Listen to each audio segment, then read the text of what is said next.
Hey guys, welcome to our YouTube channel Digite, and in today's video I'm gonna show you how to redeem Temu gift card.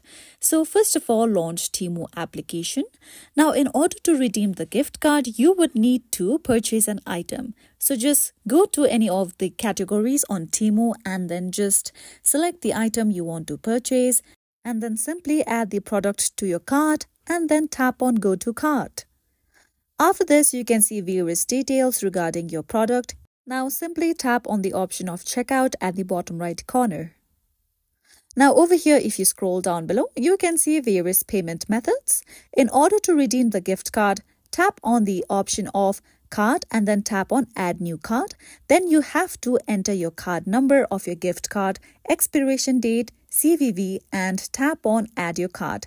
So that's how simply you can redeem gift card on Temu.